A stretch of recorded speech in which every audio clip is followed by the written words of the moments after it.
Cold night. The rain is torrential. This skyscraper lobby is blindingly bright, yet it reeks of disgust. I stand there, a body oversized, tattered, soaked in river water and thick mud. The elite guests stare at me like I am a monster. They do not know, beneath this flesh, swollen from years of poison, lies a soul on fire. 10 years ago, I signed that paper with my real name, knowing a decade of secrets was about to collapse just to save a single child. I hold high a rusted voice recorder, a ghost returning from the depths of the water. Elias Cole steps out from the shadows. Every filthy secret of the Miller family is about to be exposed. Do not blink, because this is how an outcast reclaims her life. 5 a.m. The rain hammers against the rusty zinc roof, like a rhythmic, relentless beating. The Millers are still fast asleep in their warmth. There is only me, Maya, standing in the smoke-filled kitchen with bare, frozen feet. Aunt Sarah walks in. Her shadow stretches long across the wall, twisted and terrifying. She doesn't look me in the eye. Those eyes rest on my swollen body with a blatant, visceral disgust. Maya. Aunt Sarah calls my name with a voice as thick as honey, but honey laced with thorns. She hands me a plate of cold leftovers. The lard has formed a white film over it, dull like a dead man's eyes. Eat. Don't let people say your aunt mistreats her poor niece.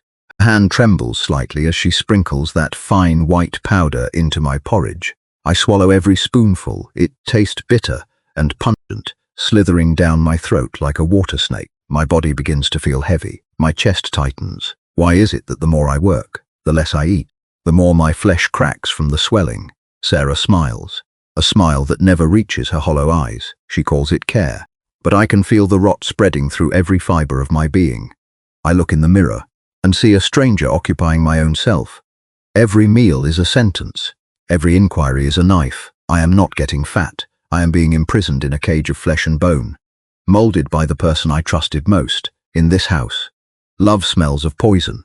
Can you feel the shiver creeping through your skin? Do you have the courage to walk with me to the very end of this brutal truth? Press that subscribe button and turn on notifications right now. Your companionship is the torch that helps me pierce this darkness and bring these villains to light. Do not let kindness be trampled for a single second longer. The floorboards creak under the weight of my exhaustion. Each step is a battle against gravity. I am drowning in a house that should have been a sanctuary. Sarah's kindness is a perfectly constructed trap. I am the bird whose wings are being clipped one meal at a time. The silence in the house is heavy with unspoken crimes. I remember the smell of my mother's perfume, a memory fading like a dying coal. Now there is only the scent of wet soot and chemical bitterness. I wonder if the world outside still exists, or if New York has forgotten a girl named Maya. I am a ghost in a living body, a secret buried in plain sight. Every day I grow larger and weaker. My mind feels like it is moving through molasses. Sarah watches me with the patience of a predator. She is waiting for the flame to go out, but she doesn't know. There is a spark she can't reach, a spark born of survival. I will not break. I will not disappear. The truth is a blade I am sharpening in the dark. Soon the mask will fall, and they will see what they have created. Stay with me. The reckoning is coming. Into late night. The basement is leaking. The sound of rats scurrying behind rotting wooden walls makes me flinch. Me, Maya, kneeling on the cold floor to scrub away the fragments of Aunt Sarah's rage from this afternoon. The flickering light of an old flashlight suddenly catches something deep in a wall cavity beneath her bed. A plastic amber bottle. No label, no instructions, only a fine white powder clinging to the edges. My heart suddenly thuds like a broken clock. I remember, every morning, when Aunt Sarah personally seasons my porridge with an unusually sweet smile. She calls it vitamins to keep me strong. But why is it that every time I swallow them, the world begins to spin? My mind becomes clouded as if wrapped in a thick fog. I secretly hide the bottle in my pocket, running through the darkness to Old Man Thomas's pharmacy. He puts on his reading glasses, examining the vial under a flickering fluorescent bulb. His face turns pale. His aged eyes fill with pure shock. Maya, this is not medicine. This is a potent water retention drug used for livestock, combined with a steroid that paralyzes the nerves. If taken at this dosage for 10 years, a human body will swell until the skin and flesh crack, and the brain will be devastated, turning the victim into a slow, mentally unstable husk. I stand frozen in the silent pharmacy. A freezing current surges down my spine. I was never lazy. I never grew fat because of greed, as they constantly broadcasted to the neighbors. I am being poisoned, being turned into a flesh and bone toy pumped full of water so my own aunt could easily control me. Sarah Miller didn't want to raise me. She wanted to cripple me, so that I could never open my mouth to reclaim my parents' inheritance. Her kindness is a quagmire filled with venom, and I have been foolishly drowning in it for an entire decade. Can you hear my teeth grinding in resentment? Can you see the shards of broken trust stabbing through my heart?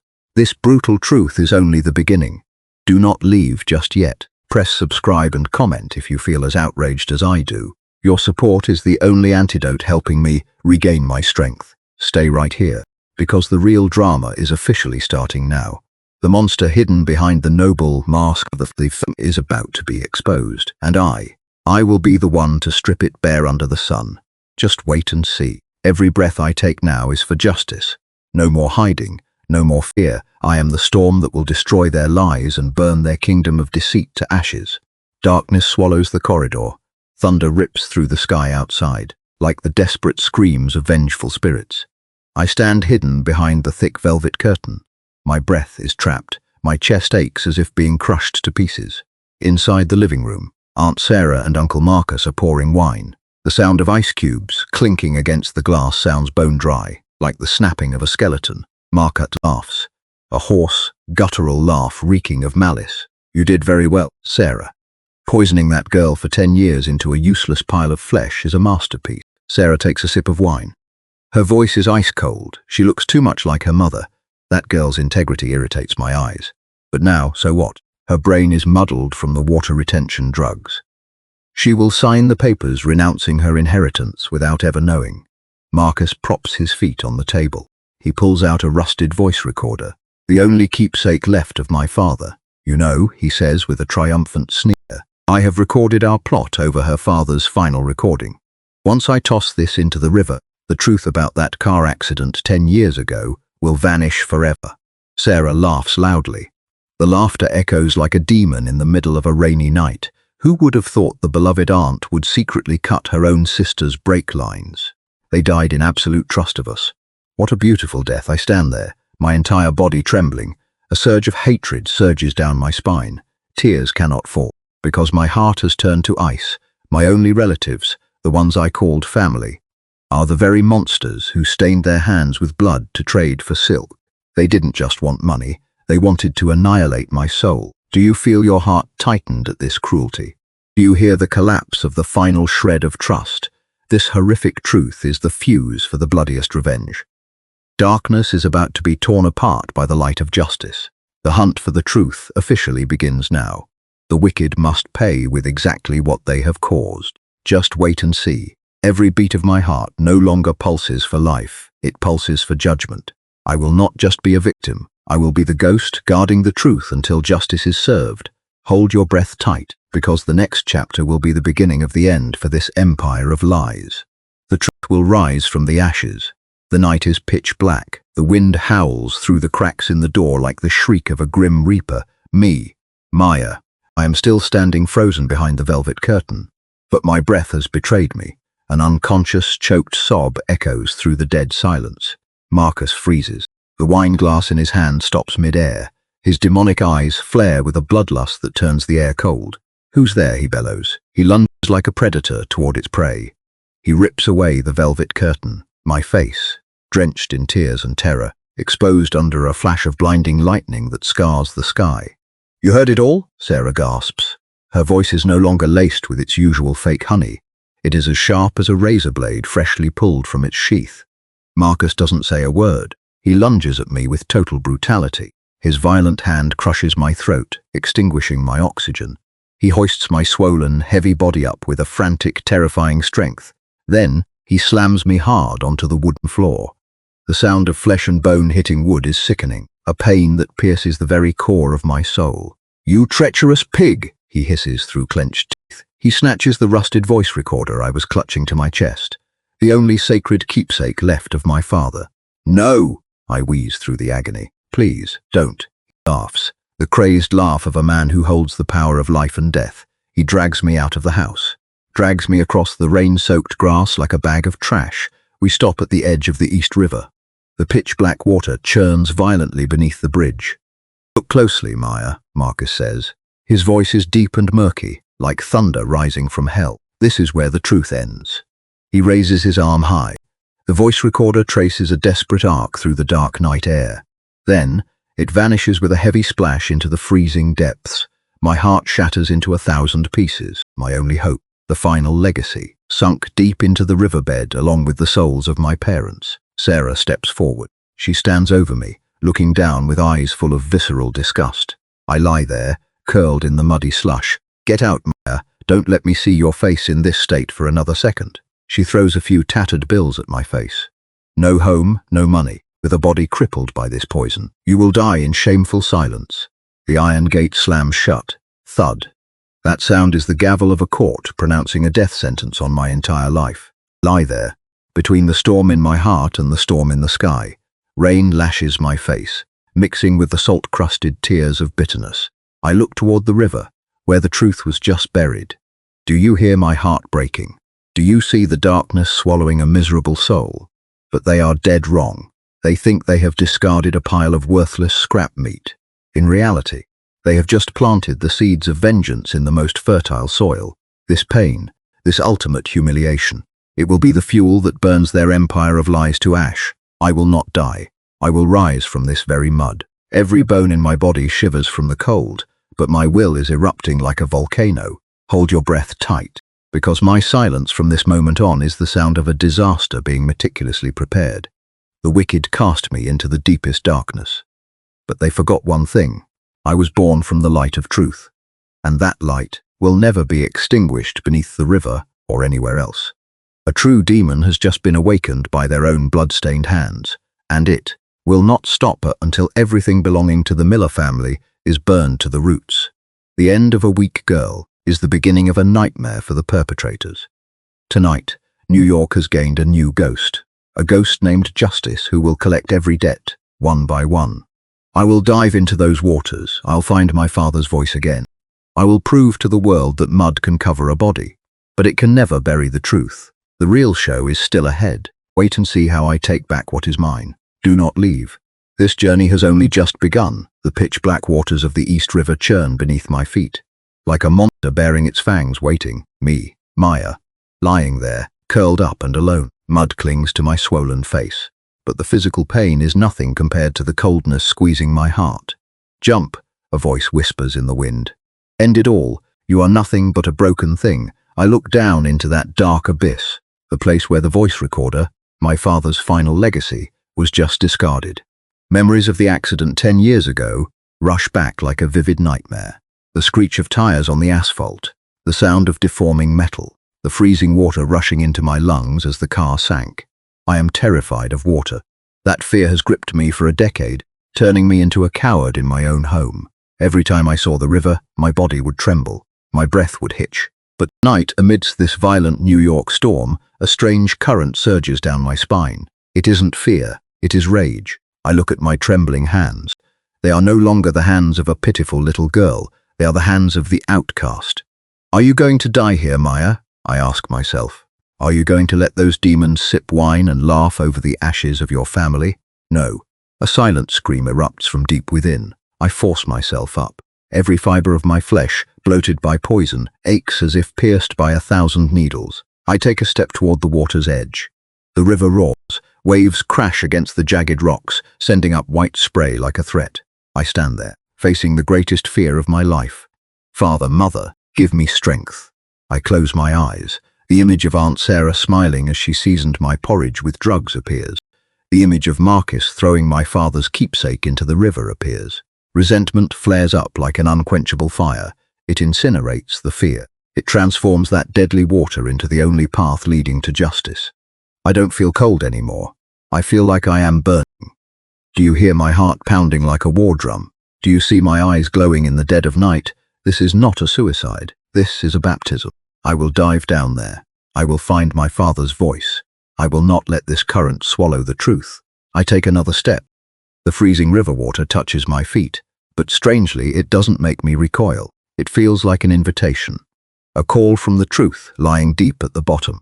I am coming for you, Sarah. Marcus, I hiss through clenched teeth. I gather every ounce of my remaining strength and hurl myself into the black water. The sound of the water explodes in my ears. A biting chill envelops my entire body. But this time, I do not struggle in despair. I reach out. I fight the current. I am a ghost reclaiming its life. This river of death can hide a corpse, but it cannot hide the will of someone who has nothing left to lose. Do not take your eyes off those waters, because in just a moment, a completely new entity will step out from here. No longer the pitiful Maya, but a nightmare the Miller family never saw coming. This revenge, I will write it with my own blood and tears. Just wait and see. Justice is not far away. It lies in the hands of the one who dares to face death itself. Water rushes into my ears. Pressure squeezes my chest. The darkness beneath the East River is not black. It is a dense, suffocating void. It is so cold that it feels as if my skin is being flayed by 1,000 frozen blades. Me, Maya, sinking. The memories of the accident years ago flood back like a recurring nightmare. The car flipping, my mother's voice calling my name, fading away, fading away. But this time, I am no longer that helpless child watching her parents die. I am a hunter diving deep into hell to reclaim the truth. All around me is the thudding of my heart and the silent roar of the current. I claw through the thick sludge at the bottom of the river. My flesh, bloated by years of poison, suddenly feels weightless. It is as if the water is stripping away the grotesque cage of skin that Aunt Sarah meticulously crafted for me. I no longer feel fat or slow. I feel like a blade being tempered in freezing water. My hand strikes something hard, rusted, angled. It's it, my father's voice recorder. I clutch it as if I am holding my very soul. At that exact moment, a surge of electricity shoots down my spine. The fear of water that haunted me for 10 years vanishes, replaced by a ruthless, chilling peace. I open my eyes in the murky water. The light of truth is burning in my pupils. I break the surface, inhaling the storm's air in a deep, lung-bursting gasp. I am no longer the pitiful, discarded Maya. I have just been baptized by the river of death. Every drop of water streaming down my face carries away the weakness of my past. I look toward the Miller estate, glowing brightly on the hill. You threw me down here to die, but you didn't know that you just helped me shed my mortal coil. I step onto the jagged rocks, each footstep heavy yet unshakable. The mud beneath my feet is no longer filth. It is the armor of a warrior returning from the afterlife. You thought the silence of the river would hide your crimes. But the river has returned to me my sharpest weapon, my father's voice, my mother's justice, and my own burning hatred. Tonight, this storm will never end for the Miller family. I will not just expose you. I will make you feel what it is like to drown in your own lies. Look closely. A ghost has just been reborn from the black mud, and it will not stop until justice is written in blood. The game has just begun. Tremble, for I have returned. The Coal Corporation's skyscraper stands tall in the heart of Manhattan like a silver sword, piercing the leaden sky. Me, Maya, standing in the glass elevator, watching the city shrink beneath my feet. My body still aches, but beneath this oversized coat, my heart beats with a rhythm of iron. The 52nd floor. The doors slide open, revealing a world of absolute luxury and power. Elias Cole stands by the floor-to-ceiling window, his silhouette reflected on the glass like a god observing his subjects. He doesn't turn around. His voice, low yet commanding, rings out. You have 3 minutes to explain how you bypassed my security. I step forward, placing a mud-caked folder and a rusted voice recorder onto the rosewood desk. I didn't come here to beg, Mr. Cole. I came to hand you the key to destroying the Miller family's fraudulent empire, the people who have embezzled millions from your investment fund for a decade. Elias turns, his eyes as sharp as a hawk's, piercing through me. He raises an eyebrow at my battered appearance, contrasted with the fire in my eyes. I push forward a hidden wire transfer statement, the one I found in that secret wall cavity alongside the poison. This is the financial proof. Marcus used your company's name to launder money from my father's estate. And this, I press the play button on the recorder. Static fills the air, then the voices of Marcus and Sarah emerge, clear, loathsome, confessing to the accident years ago and the plot to eliminate me. The room suddenly turns cold. Elias tightens his fist, the veins on his neck bulging. To a man like Elias, betrayal is a death sentence. Why did you choose me? Elias asks, his voice now carrying a strange sense of respect. Because you hate liars. And because I need a lever strong enough to grind them into ash, I reply without a shred of fear. You keep your corporation's reputation intact, and as for me, I want to see them crawl at my feet." Elias stares at me for a long time, then a rare grim smile appears on his stone-cold face. "Your 3 minutes are up, Maya, but our game has just begun." I walk out of the office, feeling the breath of vengeance drawing near. Outside, New York is as loud as ever, but I know a storm named justice is gathering right here in this room. The Millers thought they pushed me to the bottom, but they never expected that down there I would find my most terrifying ally. Just wait. The countdown to your downfall started on the 52nd floor. 6 long months. A transformation painful to the very marrow of my bones. Under the secret patronage of Elias Cole, I, Maya, underwent the grueling process of purging my body of Aunt Sarah's toxic chemicals. Every drop of sweat on the gym floor, every spasm as my muscles tightened under a private doctor's watch, was a step toward reclamation. The water retention toxins were forced out, leaving behind a refined face with features as sharp as a blade honed in the shadows. But the greatest transformation wasn't in my skin. It was in my eyes, where compassion had died to make room for a cold, ruthless resolve. I am no longer the pitiful girl curled up in the mud of the East River. Now, I move through the lavish galas of New York's elite under a mysterious new identity. A young, enigmatic businesswoman. My black silk gown hugs a body that conceals the scars of the past while highlighting the deadly weapon I carry. An exquisite diamond brooch, in reality, a microscopic, high-resolution surveillance device. I glide through the clinking of crystal glasses and the fake smiles of those who call themselves aristocrats.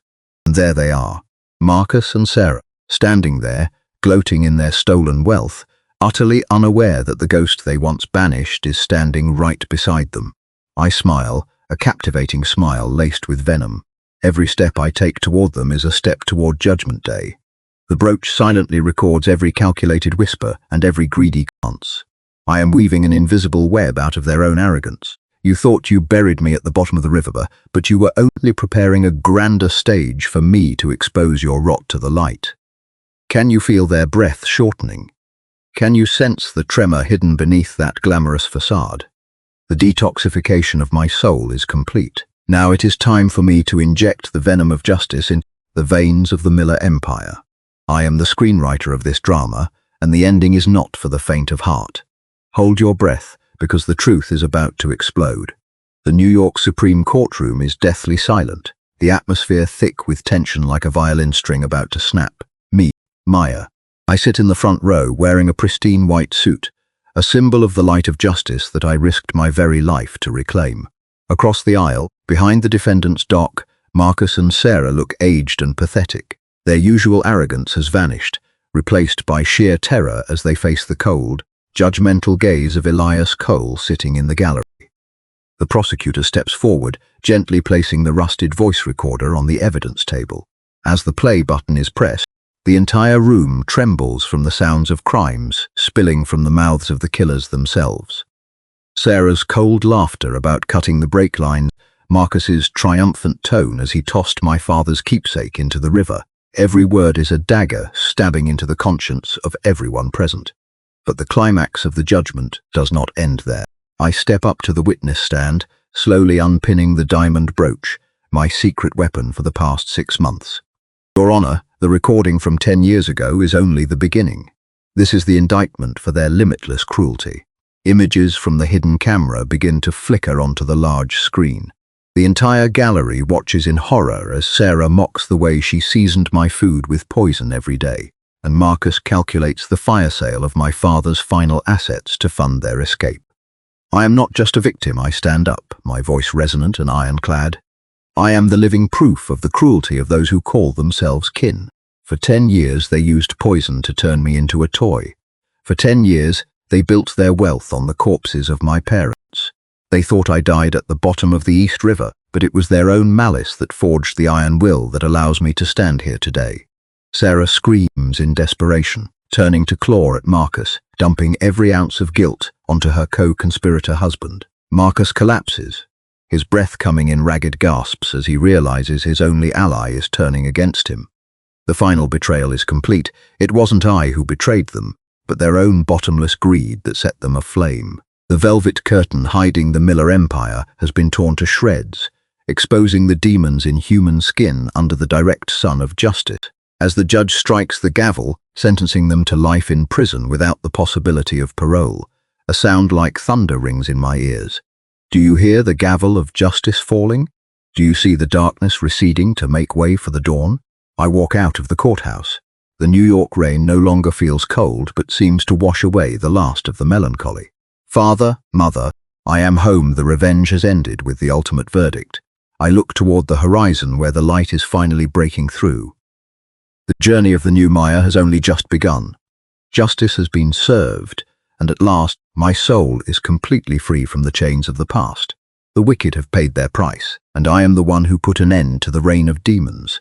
The sunset dyes the Manhattan sky a fiery red, casting golden rays upon the waters of the East River, a place that was once the grave of my hopes, but is now the witness to a new beginning.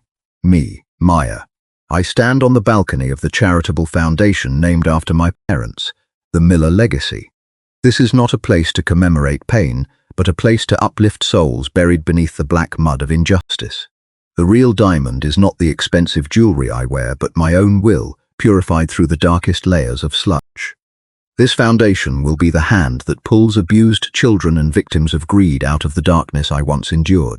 I have dedicated the entirety of the wealth I reclaimed to invest in education and healthcare, transforming bitter tears into faith for those in similar circumstances.